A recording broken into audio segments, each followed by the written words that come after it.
여러분, 성경을 보면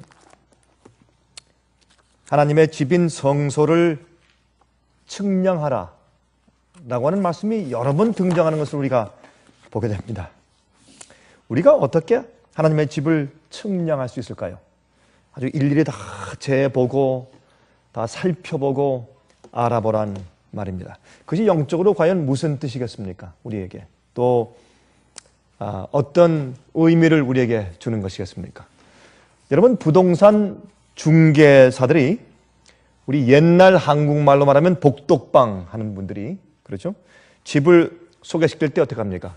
집에 들어가서 겉모양을 보여주고 또 이 집의 재료는 무엇으로 만들었으며 또 언제 어떻게 지었고 또 들어가면 제일 먼저 무엇이 있고 이것은 어떻게 만들었고 왜 만들었고 또 가구들이나 그런 모든 것을 자세히 소개하지 않습니까?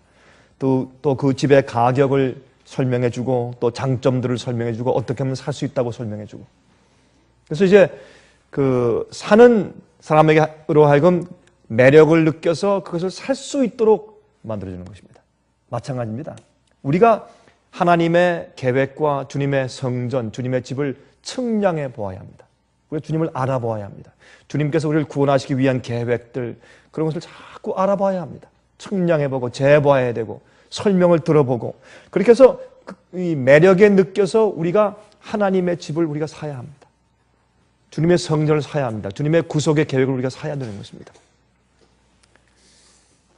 하나님을 알면 알수록 입이 다물어지게 되죠. 그렇죠? 옛날엔 우리가 말을 많이 했는데 하나님을 알면 알수록 입이 다물어져요. 할 말이 없어져요. 아마 그런 경험을 여러분들도 아마 하시게 되실 것입니다. 어떤 때는 기도할 때도 옛날엔 참 기도할 때 할 말이 참 많았는데 어떤 때는 기도할 말이 안 생겨요. 하나님께서 너무 크시고 너무 자상하시고 우주만큼 크시지만은 그러나 소우주만큼 자상하시고 모든 것을 아시고 모든 것을 계획하시고 우리의 최선을 하시고, 그래서 여호와는 그의 전에 있으니 온 천하는 그 앞에서 잠잠할지어다 하는 말씀을 우리가 이해하게 되는 것입니다. 하나님을 우리가 측량해서, 하나님의 집을 측량해서 우리가 이해하면 참 그 앞에서 입을 다물고 잠잠하게 되죠.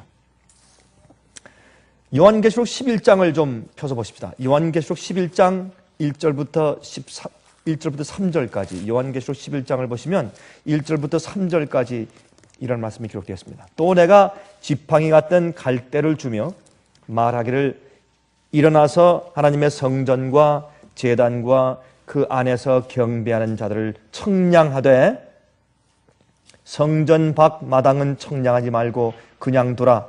이것을 이방인에게 주었은즉 저희가 거룩한 성을 42달 동안 짓밟을 것이라. 이 말은 무슨 뜻이냐면 이 이방인들은 이미 42달 1260일, 다시 말해서 1260년 동안 짓밟는 그 세력이다. 이들은 청량하지 말아라. 그러나 하나님의 성전 안에서 경배하고 예배 드리는 그 자들만 청량해라. 그런 뜻입니다. 여기에 42달 동안 짓밟는 자들은 짓밟을 것이라 라고 미래적으로 썼지만, 그러나 여러분 보세요. 사도 요한이 이 계시를 받을 때, 요한 계시록을 쓸 때가 언제입니까? 서기 약 100년 정도. 그러니 사도 요한이 볼 때는 앞으로 훨씬 이후에 있을 장래일이죠. 그러므로 여기에 하나님의 성전 안에서 예배드리는 자들과 주님의 성전과 제단을 청량하라는 일이 미래에 있지만은 그 청량하는 일보다 그 이전에 무엇이 있어요? 이방인들이 성전을 짓밟는 일이 있어요. 짓밟는 일이 있은 다음에 청량하는 일이 있어요. 누가 짓밟을 당하고 핍박을 당하지만은 그러나 진심으로 주님 안에서 경배하는 자들이 누군가 하는 청량하는 일이 나와요. 심판하는 일이 나와요. 청량하는 것은 심판이니까. 그렇죠? 다 매주라는, 다 이렇게 잘 지었나 못 지었나 다 청량해 보는 것이죠. 한 번은 말이죠.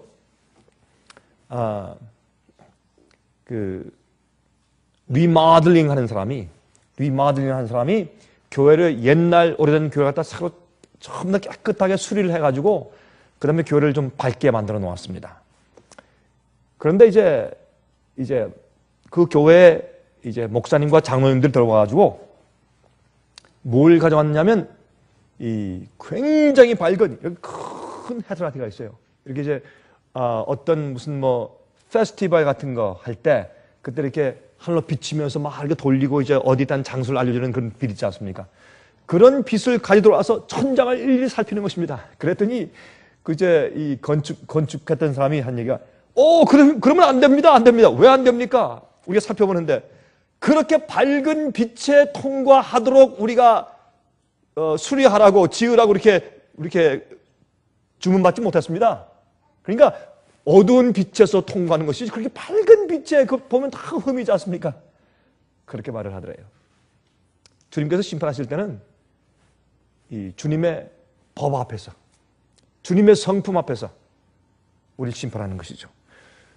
우리 마음 가운데 삐뚤어지고 꺾어진, 이렇게 휘어진 그런 성격이 있는, 성품이 아직 남아있는지, 아직 숨어있는 죄의 습관이 남아있는지 주님께서 살피시고 심판하시는 겁니다. 측량, 그 안에서 경배하는 자들을 측량하신다고 했습니다. 근데 여기에 이방인들은 어떻게 해요? 42달 동안, 1260년 동안 이제 그 핍박하는 세력이죠. 이들은 측량하지 말고 놔둬라. 이미 진리를 배반하고 이미 성령의 음성을 거절했어. 그렇게 말씀을 이제 하시는 것이죠. 자, 그런데 여기 이제 3절 보면 내가 나의 두 증인에게 권세를 주리니 저희가 굵은 베옷을 입고 1260일을 예언하리라. 이는 이 땅의 주 앞에 섰는 두 감람나무와 두 촛대니 그랬습니다. 이것은 구약과 신약 성경을 말하죠. 이것이 두 감람나무입니다. 두 감람나무에 여러분 스가랴서 4장을 보시면 두 감람나무가 있는데 두 감람나무에서 7 금촛대에 직접 관이 연결되어서 거기서 계속해서 감람나무 기름이 이제 들어옵니다. 계속 흘러 들어와요. 이 두 감람나무는 성경을 상징합니다. 성경에 성령의 역사가 함께 하시면, 성령의 은사가 함께 하시면, 그러면 그 성령의 말씀을 통해서 우리가 무엇을 받습니까? 성령을 받습니다. 성경을 기록하신 성령께서 그 성경을 연구하고 이해하는 자들 마음 가운데 진리로 임하시는 것입니다. 우리가 진리로 거룩하게 되죠. 어떻게 진리로 거룩하게 됩니까? 진리는 우리 속에 있는 오류를 밝혀요. 진리의 빛은 우리 속에 있는 밝은 빛으로 우리 속에 있는 모든 주름과 흠을 밝힙니다. 그러면 우리가 어떻게 해요? 회개하게 돼요. 그것을 버리게 됩니다. 고치게 됩니다. 그래서 우리가 진리로 거룩하게 되는 것이죠. 여기서 보면 이제 성전을 측량하는 얘기가 나옵니다.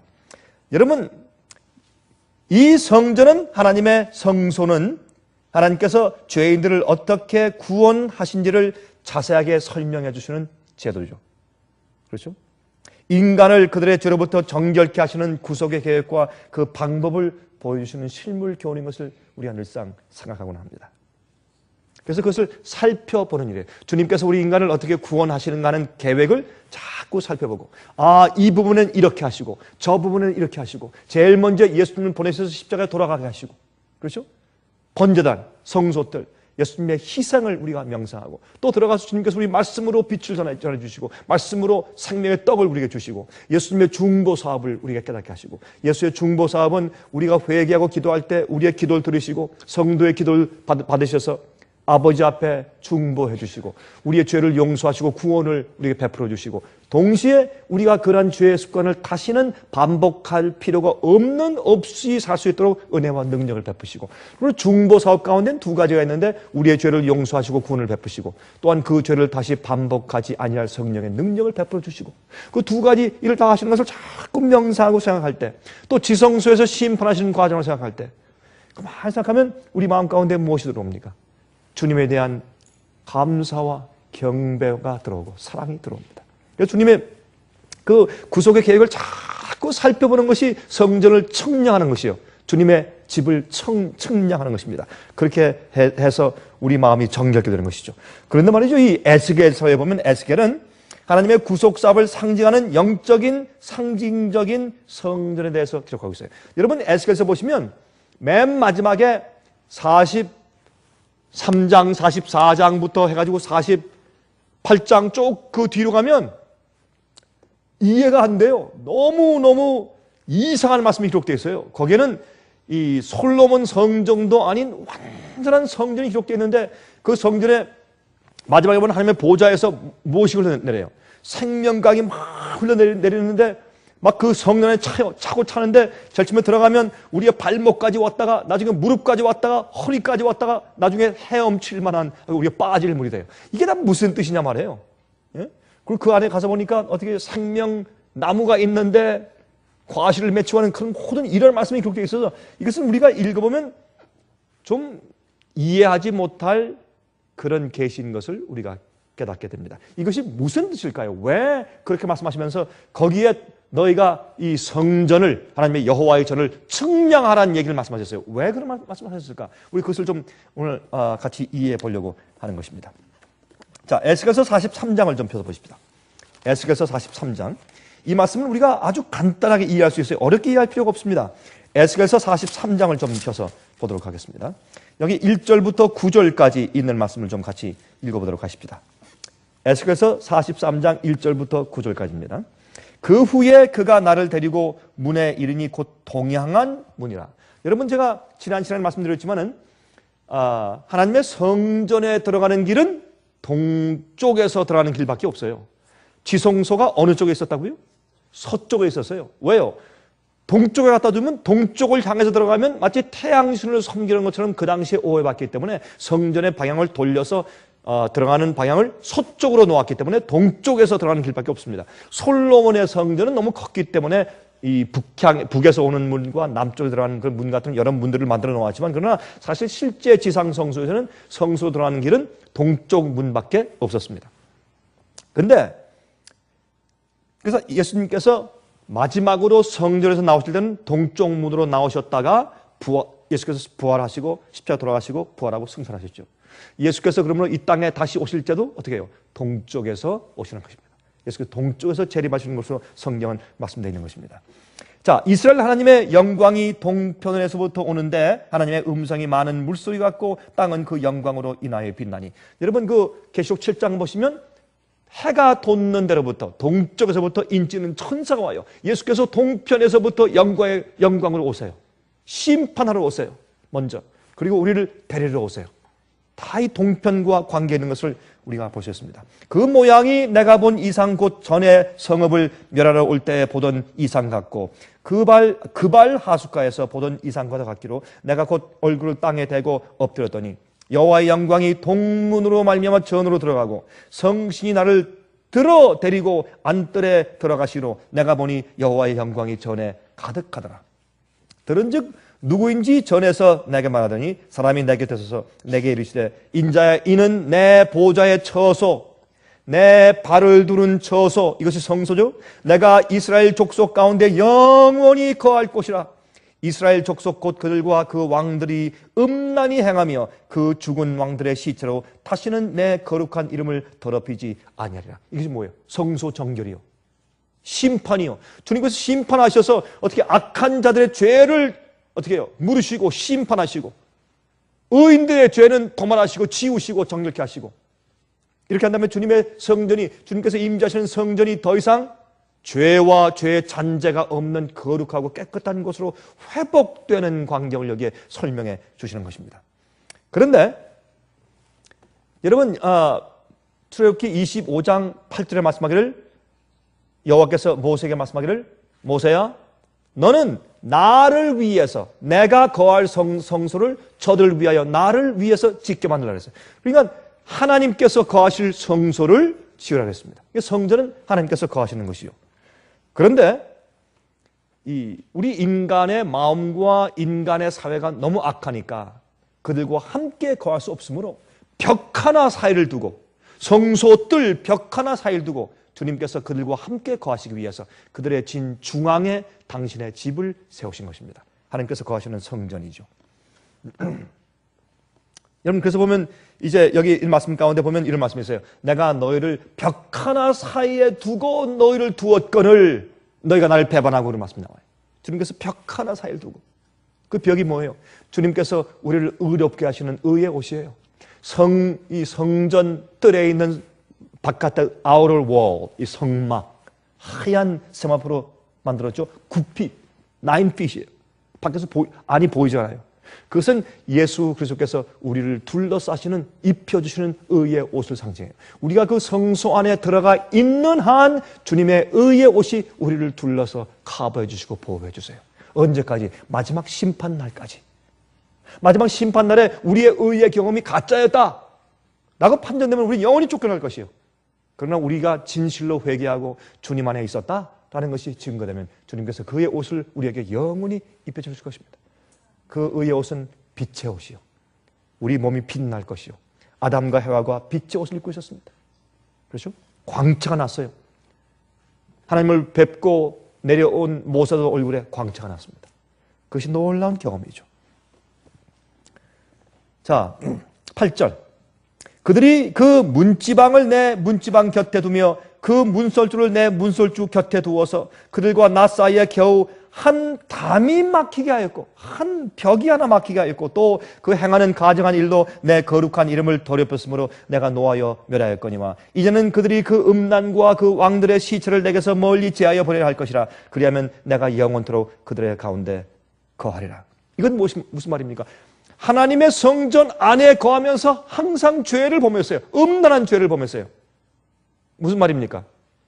우상을 두는 것은 음란이요. 하나님 이외에 다른 신을 내 마음 가운데 두는 것은 음란이요, 음행이요. 영적으로 간음을 행하는 것입니다. 예. 그래서 요한계시록에 이제 바벨론은 어떻게 해요? 바벨론은 음행을 행한다고 고소하는 것입니다. 하나님께서. 왜요? 하나님 이외에 다른 오를 만들어요. 하나님의 율법을 바꿔요. 자기 마음대로 바꿔요. 또 주님의 계명을 파해요. 다른 것을 주님의 것보다 더 높이 세워요. 유전을 더 높이 세워요. 사람을 주님보다 더 높이 세워요. 이런 것은 다 영적인 음행이라고 그렇게 성경은 말하는 것입니다. 나중에 이런 모든 음란한 것들을 전부 제하고, 다시 말해서 우리 인간들이 지은 죄를 전부 다 제해버리고 또 무엇입니까? 또 왕들의 시체를 멀리해요. 이것은 무엇입니까? 이것은 그 당시에 이스라엘과 유대와 왕들이 있었죠. 그런 왕들, 지도자들, 목사들, 제사장들, 장로들, 이런 지도자들을 주님께서 멸망하고 심판하고 죽인 다음에 시체를 없애세요. 그래서 그 성전을 정결케 하시는 것을 성경이 말하고 있습니다. 자, 그러면 10절부터 보겠습니다. 10절부터 12절까지. 자, 에스겔서 43장 10절부터 12절까지. 인자야, 너는 이 성전을 이스라엘 족속에게 보여서 그들로 자기의 죄악을 부끄러워하고 그 형상을 측량하게 하라. 아, 여기 나오죠? 이 측량하는데 무엇을 측량해요? 하나님의 집 성전 안에 있는 것을 측량하라. 그게 뭐예요? 하나님께서 우리 인간을 거룩하게 하시고 죄인을 하나님 앞에 서서 영원히 죽지 않고 살 수 있게 만들게까지 회복시키는 과정을 측량해서 알아보고 깨닫게 하라. 그리고 그 안에는 하나님의 형상을 측량해서 알아보고 깨닫게 하라. 그런 말입니다. 그럴 때 어떻게 해요? 그 제도와 이전의 제도와 식량과 그 출입하는 곳과 그 모든 형상을 보이며 또 그 모든 규례와 그 모든 법도와 그 모든 율례를 알게 하고 그 목전에 그것을 써서 그들로 그 모든 법도와 그 모든 규례를 지켜 행하게 하라. 전의 법은 이러하니라. 산꼭대기 지점의 주인은 지극히 거룩하리라. 전의 법은 이러하니라. 여러분, 미가서 5장에 그 말씀이 있고 또한 이사야 2장에도 그 말씀이 있죠. 무슨 말씀이 있어요? 자, 우리가 여호와의 산에 올라가자. 다 여호와의 산으로 올라가자. 그런 말씀 나와요. 왜 여호와 산은 높은 곳에 있어요? 시온산 위에 있어요. 예루살렘 성도 시온산 위에 세워졌어요. 시온산은 모리아산에 있는 그 한 봉우리 이름이 시온산이에요. 그렇죠? 그러면 그게 무슨 말이냐면 우리가 밑에서 더러운 죄인이 계속 씻으며 올라가서 높은 곳에서는 하나님의 보호자 앞까지 이르러 거룩한 생애를 살게 되는 것입니다. 주님과 함께 사는 것이에요. 그래서 주님의 전이 있는 산으로 계속 올라간다고 그렇게 말씀되어 있어요. 어떻게 함으로? 계속 씻음으로, 계속 주님 앞에서 사는 절도와 법들을 배움으로 계속해서 올라가는 것입니다. 주님께서 우리를 구속하시는 방법을 배우는 것입니다. 그게 성소 아닙니까? 성전 뜰에서 죄를 고백하고 용서받고 성전 안에, 성소 안에 들어가서 거룩한 경험, 주님과 동행하는 경험을 배우고 지성소에 들어가서 심판이 끝나고 영원히 의롭게 인친 다음에 영원히 살게 되고, 이것은 죄인이 회복되는 과정이거든요. 그렇게 지금 말씀을 하고 있는 것입니다. 자, 그런데 여기에 말씀하세요. 번제단부터 시작하라. 왜? 우리가요, 아무리 깨끗하고 주님의 계명을 지키고 살려고 했을지라도 예수님의 십자가의 은혜를 깨닫지 못하면 소용이 없어요. 안 돼요.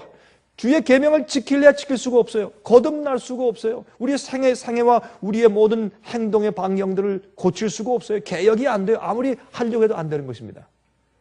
그 일은 번제단부터 우리가 청량해야 합니다. 거기에서 이루어지는 예수님의 십자가의 은혜와 갈바리의 보혈과 그 긍휼히 여기심을 우리가 이해해야 합니다. 그것을 우리가 이해하고 마음의 깊은 감동을 받을 때 그때 가능한 것입니다. 온 마음과 뜻을 기울여서 명상하고 정신을 집중하여 이해해야 합니다. 성소에서 정결케 되는 일, 즉 하나님의 성전을 청량하는 일은 예수님의 십자가의 보혈과 은혜서부터 시작되는 것이에요. 자, 그런데 왜 번제단에서부터 하라 그랬어요?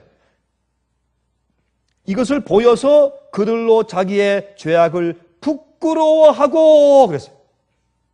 그리고 우리가 성전을 청량하기 시작하면 제일 먼저 무엇이 생겨요? 우리 마음 가운데? 부끄러운 일이 생겨요.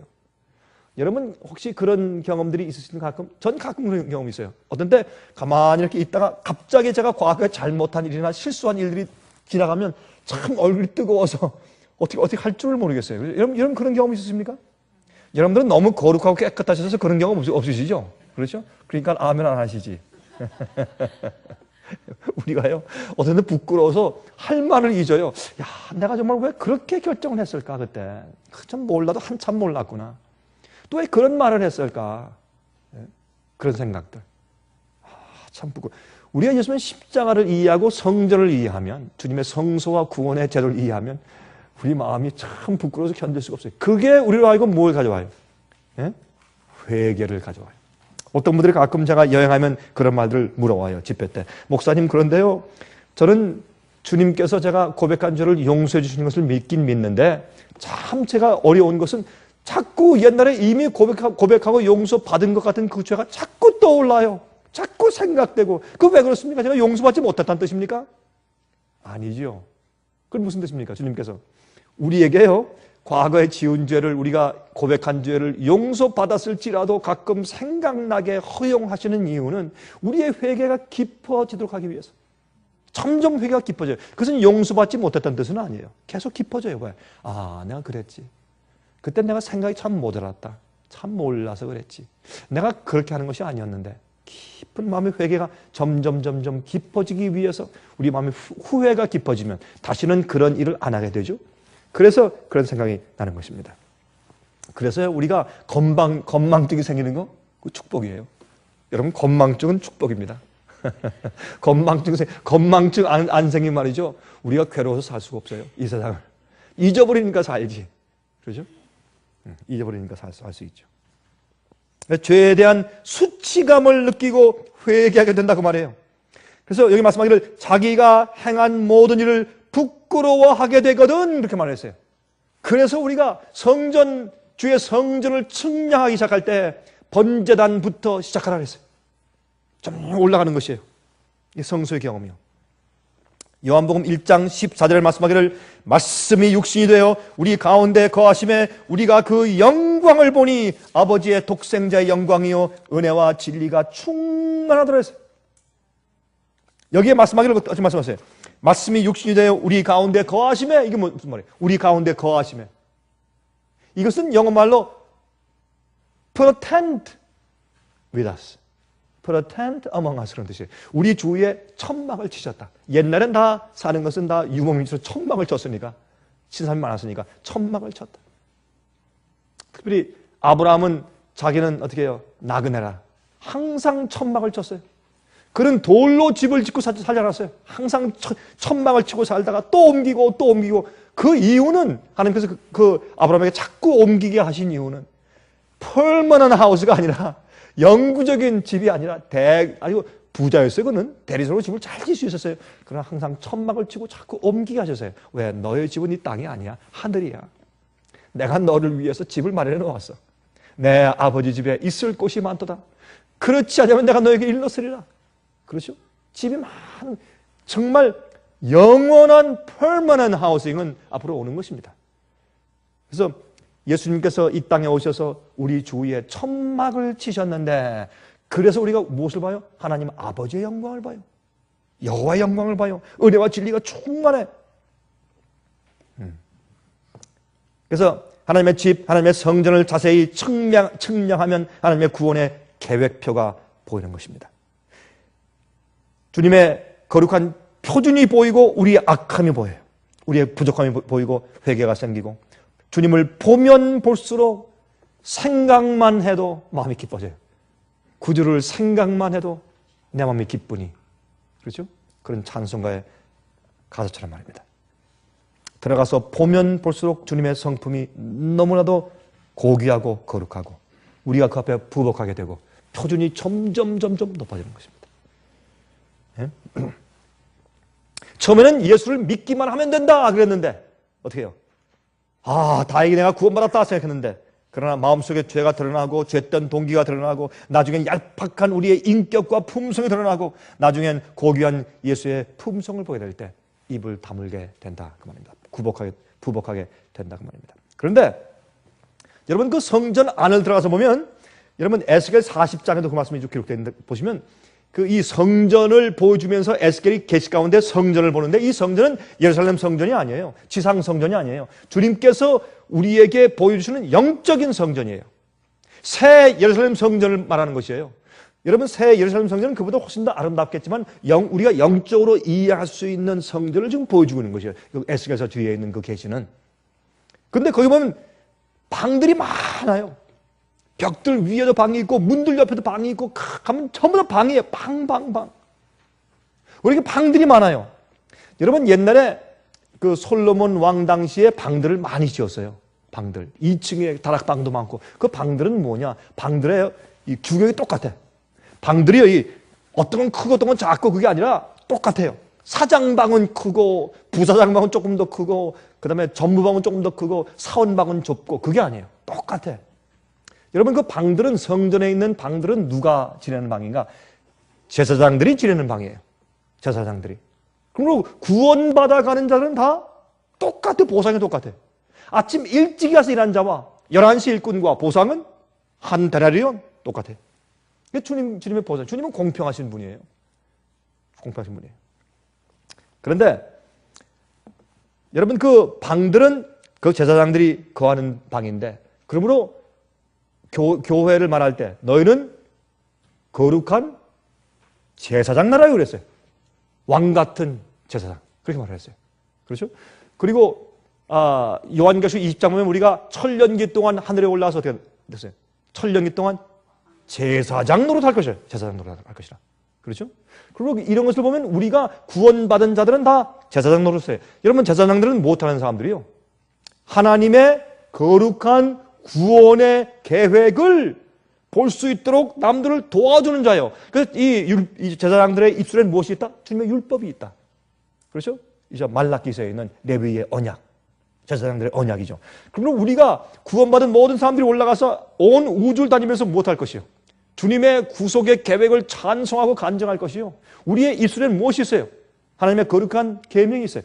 그래서 구원받은 인간들 때문에 우주에 다시는 마귀 같은 반역과 죄가 다시는 일어나지 않아요. 스바냐서에 다시는 죄가 일어나지 않을 것이라 그랬어요. 또 창문들이 있어요. 성전에 창문들이 있어요. 그게 무슨 뜻입니까? 창문들은 밖을 내다보면서 밖에 있는 자들에게 빛을 비춰줘요. 그렇죠? 성전 안에 있는 그 거룩한 빛을 창문을 통해서 계속 비춰줘요. 그래서 그 어둠 가운데 있는 피곤한 여행자들이 자꾸 그 빛을 향해서 빛을 따라 올 수 있도록. 이게 창문이에요. 전도하는 것이에요. 기둥들이 있어요. 기둥들은 하나님의 집을 바치고 있는 진리의 기둥들이에요. 진리는 하나님의 전의 기둥과 기초석이라고 이렇게 성경은 이제 디모데전서에 말씀하고 있죠. 또 벽들은 무엇입니까? 성전 안에 벽들이 있어요. 벽은 거룩한 것과 속된 것을 나누는, 격리시키는 벽이에요. 성전 안에 있는 자는 거룩해야 돼요. 그게 무슨 말인가? 거룩한 것들은 우리 마음속에 있고 속한 것들은 없어야 돼요. 속된 것들은 먹지 말아야 돼요. 예? 속된 일들은 하지 말아야 돼요. 속된 습관들은 하지 말아야 돼요. 그렇죠? 속된 생각을 하지 말아야 돼요. 속된 말들은 하지 말아야 돼요. 거룩한 것과 속된 것을 경계시키고 분리시키는 벽이 어디 있어요? 하나님의 성전 안에 있어요. 성전 안에 있어요. 그래서 에스겔서 44장 23절 보세요. 에스겔서 44장 23절에 어떤 말씀이 있습니까? 내 백성에게 거룩한 것과 속된 것의 구별을 가르치며 부정한 것과 정한 것을 분별하게 할 것이며 그랬어요. 그렇죠? 그래서 거룩한 것과 속된 것을 분별하고 격리시키는 일을 하는 것입니다. 그것이 제사장들이, 주님의 백성들이 해야 하는 일입니다. 성전을 청량해서 경험한 자들이 해야 하는 일이 바로 그런 일입니다. 거룩한 자들만 거하게 되는 방들이 성전 안에 있는 방들이에요. 예수께서 말씀하기를 내 아버지 집에는 있을 곳이 많도다. 그렇지 않으면 너에게 일렀을 것이다. 참 우리가 여러분 새 예루살렘 성전에 내려오면 기가 막힐 것이에요. 기가 막힐 것이에요. 여러분 이 새 예루살렘 성은 미국의 동북부 주에 있는 여러분 새 예루살렘 성의 그 주위를 보면 이 주의 둘레가 지금 현대 측량으로 약 한 1,500마일 정도 된다 그러죠. 새 예루살렘 성에 있는 둘레를 측량하면 우리 현대 측량으로 약 한 1,500마일 정도 된다 그래요. 그것은 무슨 뜻이냐면 미국의 동북부에 있는 5개 주, 메인주, 버먼트주, 그 다음에 또 매사추세츠는 5개 주가 있죠. 그 뉴욕주, 이런 5개 주를 합친 그 둘레인데 꽤 크죠? 꽤 큰데 지금 현재 미국에 있는 뉴욕시에 있는 뉴욕시 부근에 있는 사람들의 숫자가 얼마나 아십니까? 뉴욕시 2천만 명. 뉴욕과 뉴욕 부근의 이 서버번에 살고 있는 그 뉴욕 지구에 살고 있는 사람들의 인구가 2천만 명이 지금 뉴욕에. 그런데 새 예루살렘 그 성, 이 성경이 요한계시록 21장에 말하는 그 새 예루살렘 성의 치수를 보면 그 새 예루살렘 성 안에 뉴욕 같은 도시가 450개가 들어가요. 굉장히 크죠? 엄청나게 큰 곳이에요. 거기에 우리 의인들이 살 곳이요. 영원히 살 곳이요. 여러분 거기에 우리 집이 있어요. 거기에. 그러면 2천만 명이 그렇게 정말 개미떼처럼 팍팍하면 사는 그것이 아니라 널찍널찍하게 의인들이 그 속에 살 것이요. 몇 명일지 모르죠? 거기 살다가 또 어떻게 해요? 밖에 나가서 농사를 지을 것이요. 여러분 이사야서 66장을 보시면 어떤 말씀이 있습니까? 우리가 나가서 밭을 가꾸고, 그렇죠? 포도원을 가꾸고, 그런 말씀이 나와요.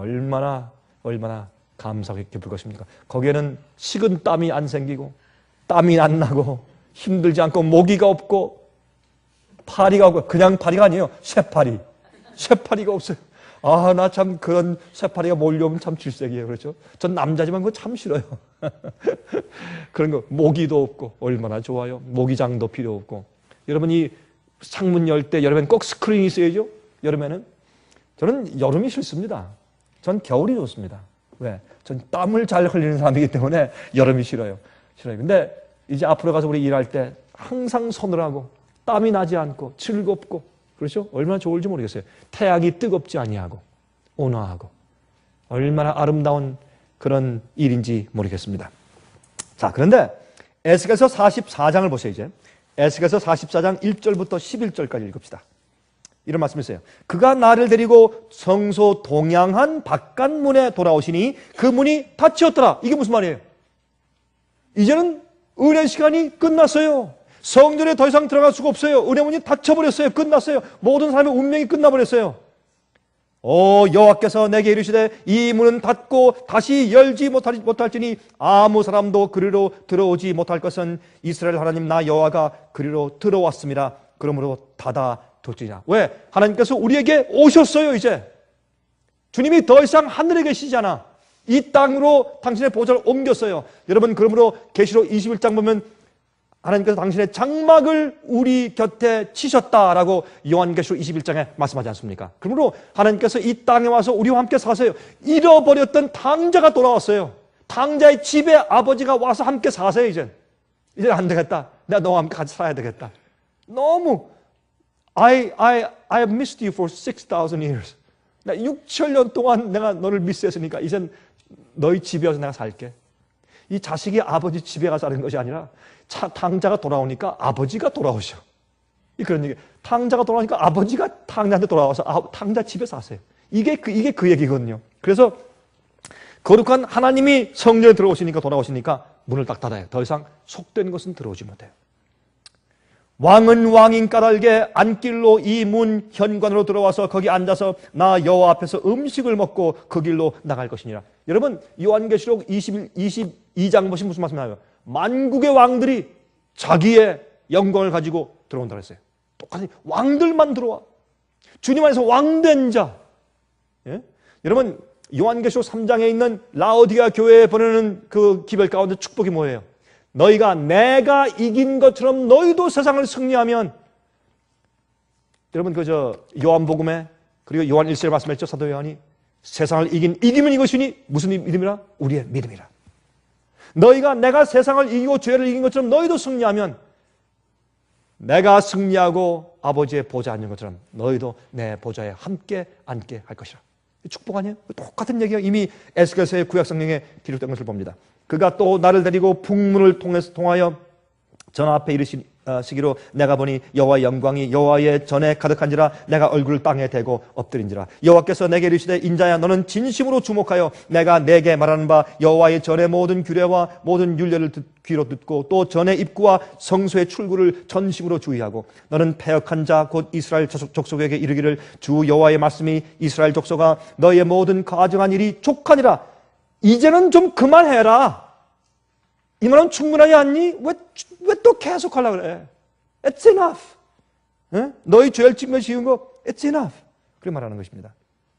대저 너희가 마음과 몸에 할례받지 아니한 이방인을 데려오고 내 떡과 기름과 피를 드릴 때에 그들로 내 성소 안에 있게 하여 내 전을 더럽혔으므로 너희의 모든 가증한 일 외에 그들이 내 언약을 위반케 하는 것이 되었으며 너희가 내 성물의 직분을 지키지 아니하고 내 성소에 사람을 두어 너희 직분을 대신 지키게 하였느니라. 나 주 여호와가 말하노라. 이스라엘 족속 중에 있는 이방인 중에 마음과 몸이 할례를 받지 아니한 이방인은 내 성소에 들어오지 못하리라. 이스라엘 족속이 그릇하여 나를 떠날 때에 레위 사람도 그릇하여 그 우상을 쫓아 나를 멀리 떠났으니 그 죄악을 담당하리라. 그러나 그들이 내 성소에서 수종들어 전문을 맡을 것이며 전에서 수종들어 백성의 번제 희생과 또 다른 희생을 잡아 백성 앞에서 서서 수종들게 되리라. 다시 말해서 레위인들과 제사장들과 백성들이 범죄한 백성들이 회개하고 돌아와요.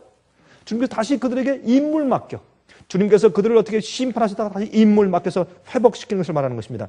하나님의 백성들의 회복과 회복된 12지파를 여기서 말하는 것이에요. 그리고 하나님의 집, 성전의 목적은 당신의 백성들을 그들의 죄로부터 씻어서 거룩하게 만들어서 하나님 아버지 면전에서 살게 하는 건 아니에요. 그래서 어떻게 하라? 측량하라 말이에요. 측량.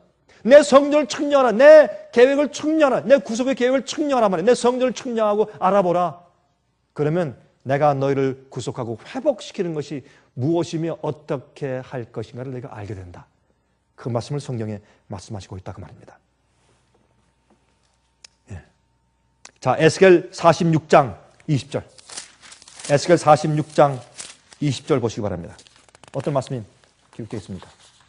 그가 내게 이르시되 이는 그 제사장이 그가 내게 이르시되 이는 제사장이 속건제와 속죄제 희생을 삶으며 소제 제물을 구울 처소니 그들이 이 성물을 가지고 바깥들에 나가면 백성을 거룩하게 할까 함이니라.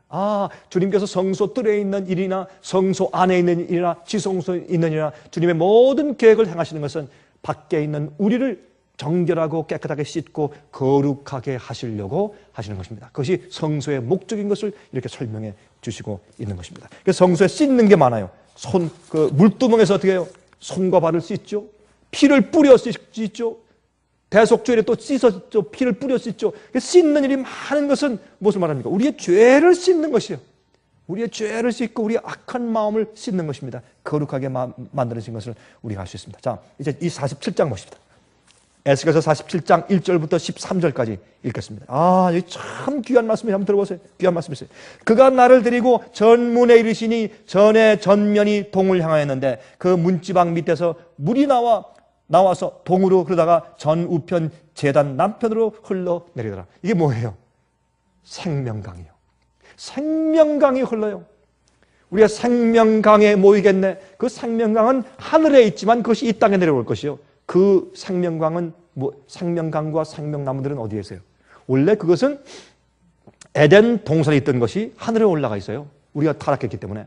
그것을 다시 가져오시는데 어디로? 새 예루살렘을 지은 다음에 그 안에 두시고 그것을 이 땅으로 가지고 내려오시는 것입니다. 그렇게 성경은 설명하고 있지 않습니까? 자, 그런데 요한계시록 22장 1절 2절 보시면 또 저가 수정같이 맑은 생명수의 강을 내게 보이니 하나님과 및 어린 양의 보좌로부터 나서 길 가운데로 흐르더라. 강 좌우에 생명나무가 있어 12가지 실과를 맺히되 달마다 그 실과를 맺히고 그 나무 잎사귀들은 만국을 소성하기 위하여서 있더라. 물론 그것은 실제 생명나무 열매를 말하기 때문에 그 열매를 따먹으면 우리의 영혼이 살아요. 그 영양분이 너무 많기 때문에 어떤 젊은 사람들은 저한테 얘기를 합니다. 목사님, 하늘에 가면 화장실이 있습니까?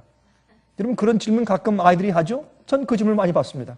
그러면 목사님 죄송하지만 이런 질문 해도 됩니까? 속된 질문인데 한번 해봐라. 그러면 그 하늘의 화장실 얘기를 많이 질문해요.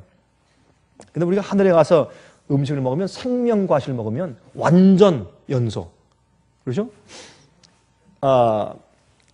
자동차에 우리 가스를 넣을 때 레귤러를 넣고 그다음에 레귤러 플러스를 넣고 그다음에 프리미엄을 넣잖아요. 이 프리미엄은 옥탄 그 가치가 93이에요. 거의 찌꺼기 없단 아주 순수한 거래요. 그걸로 태우면은 이 엔진과 밸브 있는데 이 찌꺼기가 거의 안 낀다 그러죠.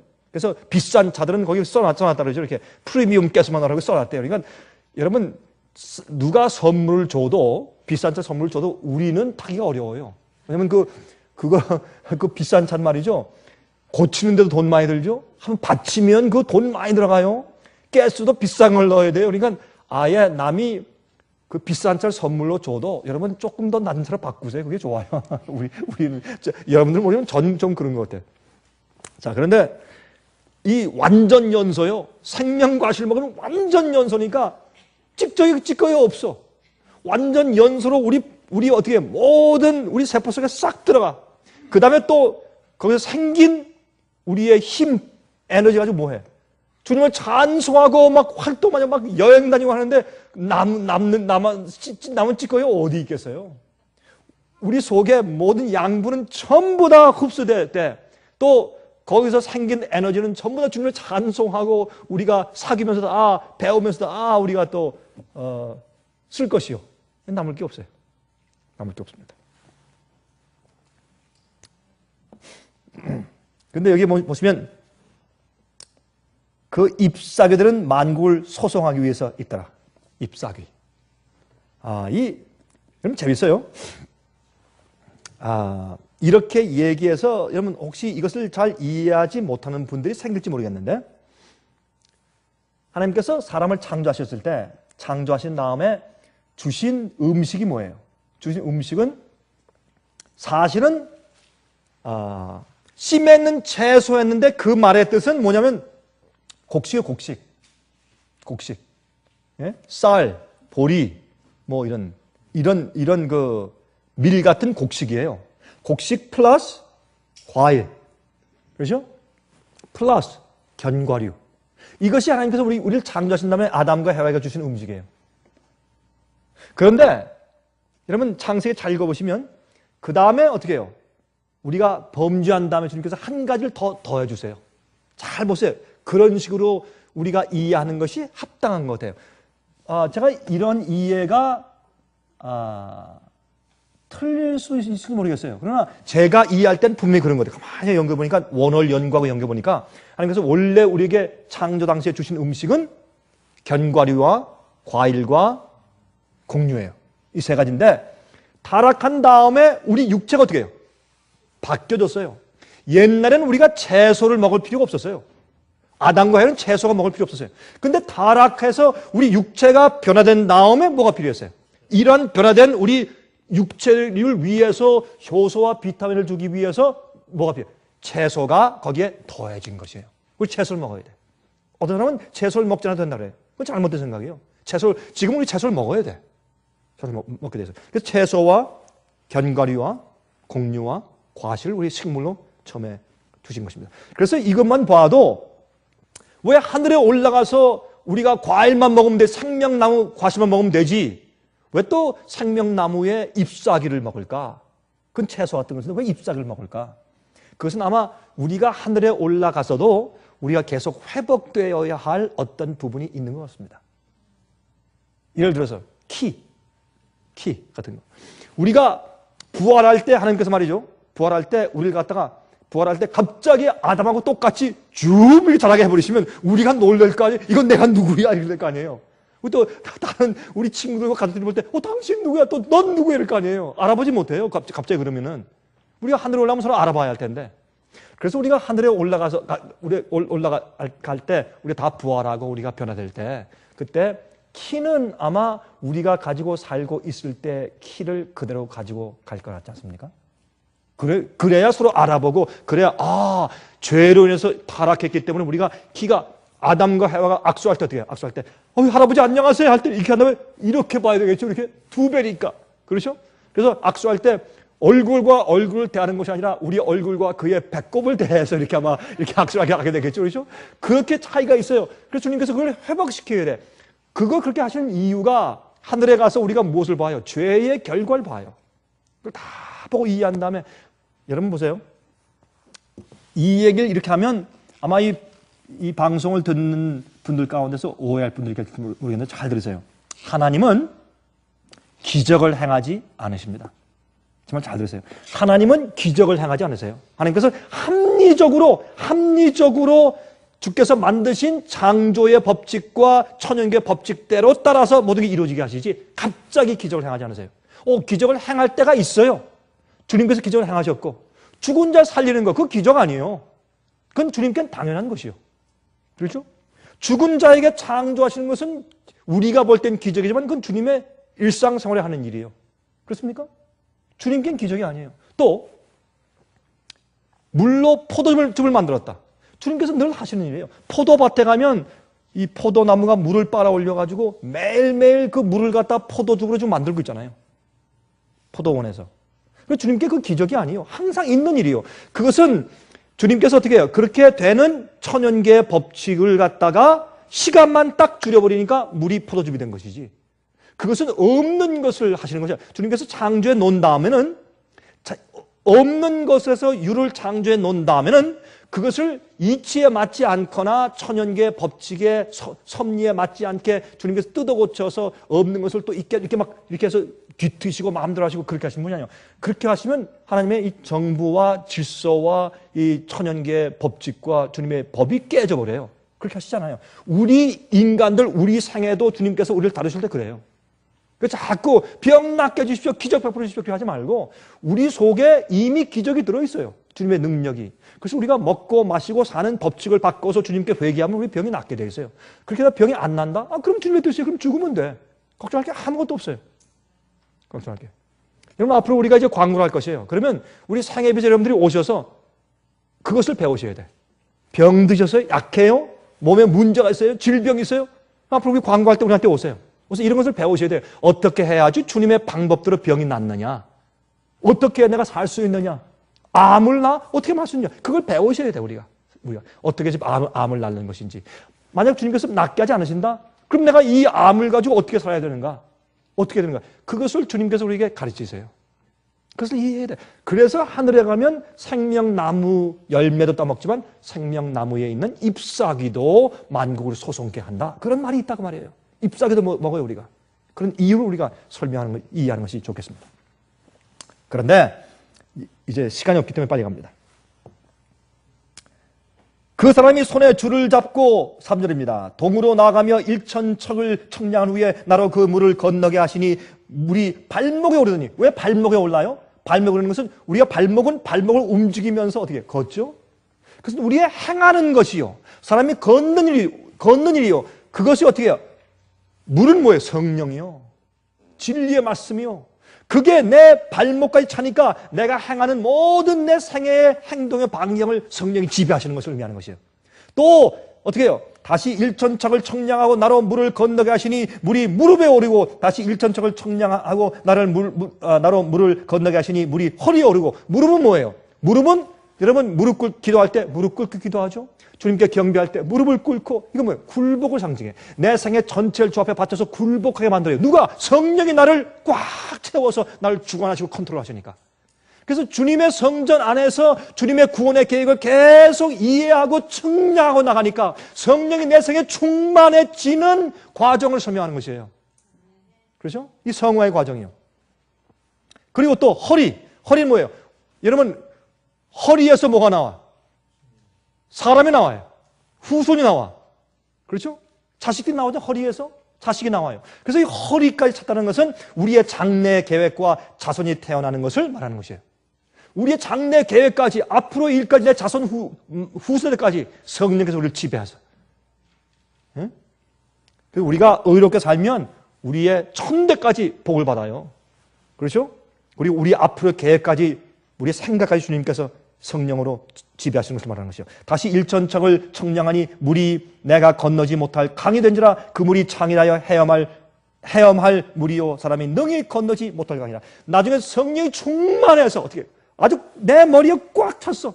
머리까지. 그래서 새 헤엄을 줘야 돼. 주님의 보좌에서 내려오는 성령의 은혜가. 그래서 뭐라 그래요? 사도 바울은 그 히브리 4장에 우리가 때를 따라 돕는 은혜를 얻기 위해서 담대하게 은혜의 어디에? 보좌 앞에 나갈 것이야. 그래서 은혜 성령의 강수가 막 쏟아지니까 거기에 내가 너무 충만하게 산단 말이에요. drenched. 여러분 보세요. 침뇨받을 때 어떻게 해요? 사람을 물속에 푹 담궈버려요. 적당히 푹 담궈요. 저는 침뇨 들 때요. 다른 목사님들이 지는 모르겠어요. 뭐 저는 그렇게 생각해요. 다른 분이 침뇨 주는 것보다 저는 침뇨 주는 사람을 조금 더 한 1, 2초 조금 더 담궈요. 저는 일부러 꽉 담궈요. 어떤 때 막 힘들어하지만 저는 꽉 담궈서 꽉 이렇게 잡고 있다가 이렇게 해요. 그거는 성령에 충만히 잠겨야지. 그래서 저를 꽉 이게 하려고 그래요. 저는 중국에 가서 목욕탕에서 침례할 때도 꽉 잠궈요. 쫙 잠궈 이렇게. 한 번 꽉 잠그면 어떤 사람이 막 팔로 이러더라고요. 이렇게 하는 이유가 있어요. 성령에 충만히 잠겨서 아주 거기에 빠져버려야죠. 그런 뜻이기 때문에. 여기. 나중에 보면 그 뒤에 보면 말이죠. 거기에 내가 돌아간 즉 그렇죠? 좌우편에 나무가 심이 많더라. 그리고 그 안에 구절 보면 거기에 고기가 많아요. 고기가 뭐예요? 영혼들이 고기 아니에요? 많은 영혼들이 들어와서 많이 구원받아 있어. 거기에 나무가 있어요. 생명나무가 있어. 모든 사람을 주고 생명을 주기 위해 넉넉한 열매가 열려요. 이것을 여기서 설명하는 것이에요. 그렇죠?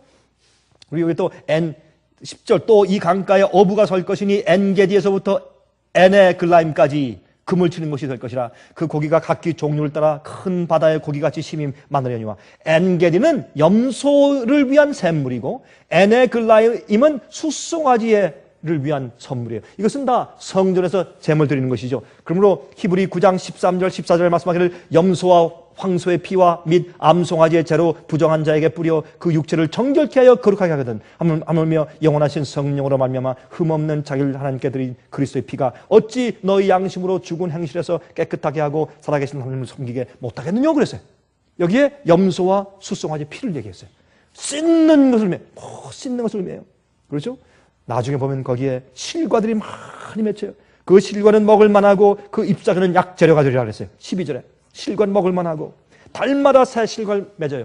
여러분 예수님은 생명의 떡이에요. 예수를 이해하면 예수님께서 예수님을 명상하고 이해할 때마다 항상 맛이 달라. 그렇죠? 예수의 성품이 항상 맛이 달라. 항상 끊임없이 예수님을 이해하는 그 경험. 생명나무를 먹는 실제 생명나무를 먹지만 예수를 먹는 것을 상징하는 것이에요. 이건 새하늘과 새 땅입니다. 그렇죠? 새하늘과 새 땅이에요. 생명강은 어때요? 흘러요. 머물러 있는 땅 것이 아니에요. 머물러 있으면 어때요? 썩어. 여러분 성소에서 말이죠. 안식일에는 아무 일도 하지 말라 그랬는데 안식일에 뭘 하라 그랬어요? 성소 안에 있는 진성명 떡은 안식일 아침에 구우라 그랬어요. 그게 무슨 말이에요? 그 날에 어떻게 우리가 말씀을 서로 가르치고 이해하고 하는 것은요. 옛날에 하던 걸 맨날 되풀이하고 그건 뭐예요? 흐른 물이 아니야. 맨날 옛날 고인물을 하니까 그 물은 썩는 것이요. 그거 말고 항상 주님께서 우리 마음 가운데 가르치시고 이야기하는 말씀을 계속 받아야 돼. 여러분들 항상 그래요. 항상 말씀을 읽고 새로운 말씀을 계속 받아야 돼요. 그렇게 해야 썩지 않아요. 새로운 말씀이 항상 들어야 우리 마음 가운데. 그래서 생명강은 항상 흘러요. 머물러 있지 않아요. 그런데 여러분 끝에 보세요. 에스겔서 48장 끝절. 에스겔 48장 35절 끝절에 보면 그 사면의 도합이 1만 8천 척이라 그날 후로는 그 성읍의 이름을 뭐라고 한다고요? 그 성읍의 이름은 여호와 삼마라리라. 야훼 샴마. 이게 무슨 말인가? 여호와의 삼마는 말은 The Lord is there. 하나님이 거기 계시다. 그런 말이에요. 하나님이 이 세상에 안 계셨어요. 이 세상 성소에 지성소에 하나님의 영광이 떠났어요. 그러나 이제는 하나님께서 거기 계시다. 그 성소에 계시다. 우리와 함께 계시다. 이 지구에 계시다. The Lord is there. 여호와께서 거기 계시다. 그런 뜻이에요. 여러분 지금 우리 아이들이 우리한테 묻잖아요. 아버지, 아빠, 엄마, 하나님이 어디 계셔? 그럼 우리 뭐라 그래요? 아, 저기 구름을 지나서 태양을 지나서 저기 은하계를 지나서 저 가면 저기 우주 중간 저기 먼 하늘에 하나님께서 계셔. 우리가 지금은 어떻게 해요?